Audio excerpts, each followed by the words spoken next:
கர்த்தர் யாக்கோபு என்ன ஆண்டவர் வந்து ஆஸ்வதிக்கிறார் வந்து. இன்றைக்கு தேவன் உங்களோடு இருக்கிறாருங்க. நீங்கள் செய்கிற வேலைகளை கர்த்தர் ஆஸ்வதிக்கிறார். எப்பவுமே சொல்லுவேன் வந்து, நீங்கள் உண்மையா இருங்க. தேவனுக்கு கொடுப்பதிலே நீங்கள் சம்பளம் வாங்குறீங்களா பிரியமானவர்களே? நீங்கள் கர்த்தர் உங்களை ஆஸ்வதிக்கிறாரா? நல்லா அவனுக்கு ஆண்ட வேலையை கொடுத்துருக்காரா? எனக்கு வந்து கர்த்தர் அதுக்கேற்ற ஆண்டவனுக்கு பலன் கொடுத்துருக்காரா? வந்து சம்பாதிக்கிறீங்களா? உண்மையா இரு. கர்த்தருக்கு தசமபாகம் கொடுங்க. தேவன் உங்களுக்கு எவ்வளோ சம்பளம் தராரோ அதில் கர்த்தருக்கு என்ன பண்ணுங்க, உண்மையாய் கொடுங்க. அது பிரித்து கொடுக்காதங்க. அந்த ஊழியம் இந்த ஊழியம், இந்த ஊழியத்துக்கு கொடுக்கறது வேறு. ஊழியம் வந்து உற்சாகமாய் கொடுப்பது தான் ஊழியத்துக்கு கொடுக்கறது. நீங்கள் வந்து தசமபாகம் என்பது நீங்கள் எவ்வளவு சம்பளம் வாங்குறீங்களோ அதுதான் தசமபாகம் வந்து. ஹல்லேலூயா, ஸ்தோத்திரம். சில பேர் யாக்கோபு மாதிரி இருப்பாங்க.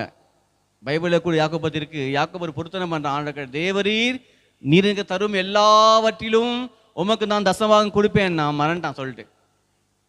இன்னைக்கு ஒரு வார்த்தை நம்ம சொல்லும் போது யோசிச்சு சொல்லணும். செய்வோமா செய்ய மாட்டேன். நான் ரொம்ப ஜாகிரதையாக இருப்பேன் பசங்கிட்ட மட்டும். பசங்க 2 பேர் அப்படிதான் இருப்பாங்க. 2 பேர் வந்து நீ சொல்லிட்டல்ல நீ செய்யணும். ஒரே வார்த்தை, நீ சொல்லிட்டே செய்யணும், அவள் தான். அவங்க ஏதாவது கேட்கும் போது ரொம்ப ஜாக்கிரதை யோசிப்பேன் நான் வந்து. பசங்கள்கிட்ட அப்படி யோசிப்பேன் நான் வந்து. ஏன்னா அவங்க விட மாட்டாங்க. நம்ம சப்போஸ் நம்ம செய்யச்சுங்களேன், அப்பா பொய் சொல்கிறாரு.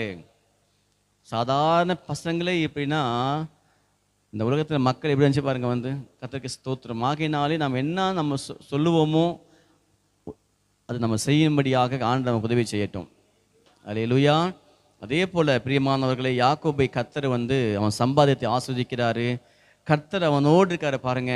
அது லாபானை பார்க்குறான் வந்து. லாபான கோபம் வருது. இப்போ வந்து யாக்கோபு சொல்கிறான், நான் இங்கே இருக்க மாட்டேன், நான் என் தகப்பன் வீட்டுக்கு போயிட்டேன்னு சொல்லிட்டு. கர்த்தர் உன்னை ஆஸ்வதிக்கும் போது, நீ நல்லா இருக்கும்போது, சில பேர் இருப்பாங்க பாருங்களேன், நீங்கள் எப்போவுமே அப்படியே ஆசைப்படுவாங்க, அப்படியே நீ இருக்கணும், கஷ்டப்பட்டே இருக்கணும், அதை அவன் பார்க்கணும் வந்து. எப்போ நீங்கள் ஒரு உயர் வரும்போது அவங்க பார்த்து பொறாமப்படுவாங்க, எப்படி இதெல்லாம் இவங்களுக்கு வந்திருக்குன்னு சொல்லிட்டு. சில மைண்ட் வச்சுருப்பாங்க இவங்க அப்படி தான் சொல்லிட்டு. கர்த்தர் அவர்கள் நடுவிலே நம்மை பல சபித்து உன்னை தூற்றும் போதெல்லாம் என்னை ஆசிரித்து உயர்த்தி மகிழ்ந்தீரே.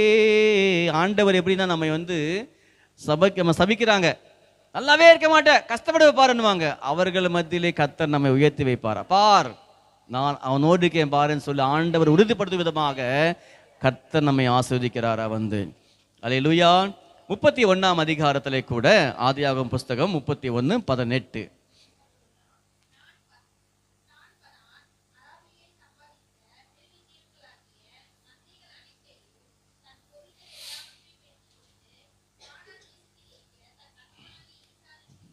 தான் பதான் அரேபிலே சம்பாதித்து மிருக ஜீவங்களாகிய மந்தைகள் அனைத்தையும் தன் பொருட்கள் எல்லாவற்றையும் எடுத்துக்கொண்டு கானான் தேசத்தில் இருக்கிற தன் தகப்பனாகிய ஈசாக்கிடத்துக்கு போக புறப்பட்டான். பாருங்க, அவன் சம்பாதிக்கிறான், பணத்தை வேலை செஞ்சு சம்பாதிக்கிறான்.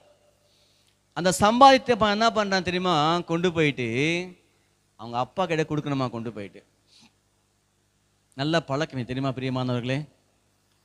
நம்ம சம்பாதிக்கிற சம்பாத்தியம் எங்கே போகணும் தெரியுமா, நம்ம வீட்டுக்கு தான் போகணும் வந்து.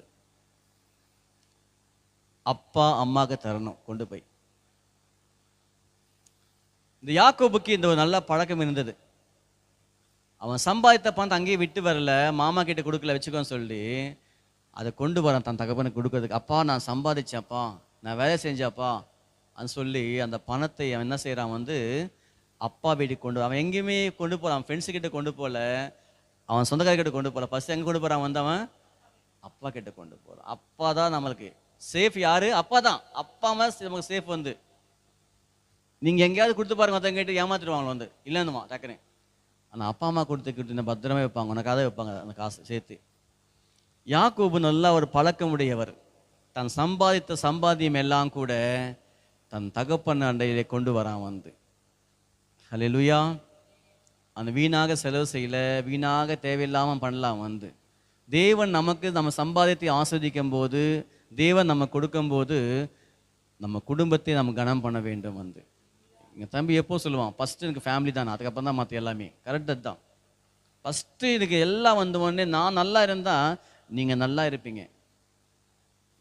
நம்ம நல்லா இருக்கும்போது நம்ம ஃபேமிலி நம்ம நல்லா ஆக்கணும் ஃபஸ்ட்டு வந்து. தேவன் நம்ம கொடுக்கும்போது நம்ம குடும்பத்தில் எல்லாரும் நல்லா பார்த்துக்கணும் வந்து.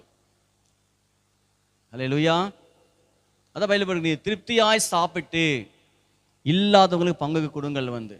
வீட்டில் பட்டினி போட்டு ஆண்டவர் வெளியே கொடுக்க சொல்லல வந்து. நீங்க சம்பூர்ணமாய் சாப்பிட்டு திருப்தி அடைந்து அப்புறம் என்ன பண்ண மற்றவங்களுக்கு போயிட்டு கொடுங்க. முதலாவது குடும்பம் தான். குடும்பத்தை நாம் என்ன செய்யணும்? சந்தோஷமா வச்சுக்கணும்.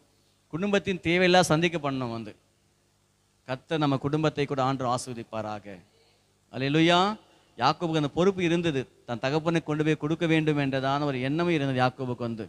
ஸ்தோத்திரம். இன்னைக்கு நம்ம வாழ்க்கையிலே கூட நம்ம குடும்பத்தை தான் ஃபர்ஸ்ட் என்ன பண்ணணுமா வந்து எல்லாமே பார்த்துக்கணும் வந்து. மூன்றாவதாக பார்க்கும்போது வாசிப்போம் 36ஆம் அதிகாரம், அது ஆதியாகமம் புஸ்தகம் 36ஆம் அதிகாரத்திலே கூட 6ஆம் வசனம்.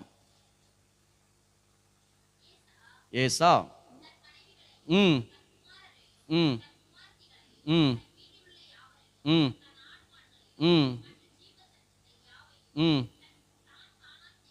ம் ம் ம் ம் இங்கே பாருங்க, இந்த வசனம் நீங்க படிச்சு பார்த்தீங்கன்னா கூட, ஏசா தன் மனைவிகளையும் தன் குமாரரையும் தன் குமார்த்திகளையும் தன் வீட்டில் உள்ள யாவரையும் தன் ஆடு மாடுகளையும் மிருக ஜீவனங்களையும் யாவையும் தான் காந்தித்து சம்பாதித்த ஆஸ்தி முழுவதையும் சேர்த்து கொண்டு தன் சகோதரனாகிய யாக்கோபை விட்டு பிரிந்து வேறே தேசத்துக்கு போனான். பிரியமானவர்களே, கானான் தேசம்தான் வந்து ஆண்டவர் வந்து ஜனங்களுக்கு வாக்கு கொடுத்தார் ஆபிரகாமுக்கு. இந்த சந்நிதியார் இங்கே வாசம் பண்ணுவார்கள், ஆபிரகாமே நீ கண் பார்க்கும் தேசம், கால் மிதிக்கும் தேசம் கொடுப்பேன், இங்கே தான் உன் சந்நிதி எல்லாம் தங்குவாங்கன்னு ஆண்டவர் வாக்கு கொடுத்தார் எல்லாருக்குமே. இப்போ நம்ம ஃபர்ஸ்ட் படித்தோம், யாக்கோபு என்ன பண்ணுறான்? ஆரான் அந்த வசனம் என்ன பார்த்தோம் நம்ம வந்து யாக்கோபுல கூட இல்லை 31:18 என்ன போட்டு பார்த்தோம்? பதாம் அராபிலிருந்து சம்பாதித்த பணத்தை எல்லாம் எங்க கொண்டு வர யாக்கோபு? இப்போ தன் தகப்பனை கிட்ட கொண்டு வர. தகப்பன் எங்க இருக்க? இப்போ வந்து தேசத்துல இருக்கான். இப்போ வந்து கானான் தேசத்துல இருக்கிற தகப்பனை யாக்கோபு எங்கோ சம்பாதித்து கொண்டு வரான். இப்போ எங்க கொண்டு வரான்? இப்போ கானான் தேசத்துக்கு வரான். அதுதான் தேவன் வாக்களித்த தேசம். அவன் அங்கதான் வாசம் பண்ணணும், இப்போ அங்கதான் அவன் குடியிருக்கணும். இப்போ வந்து அங்க கொண்டு வரான். இப்போ வந்து ஒரு மனுஷன் என்ன செய்யுமா, அண்ணன் என்ன பண்றான் தெரியுமா? வந்து அங்க சம்பாதித்த பணத்தை எல்லாம் என்ன செய்யறான்? கொண்டு போயிட்டு வேற ஊருக்கு போறான். நான் வந்து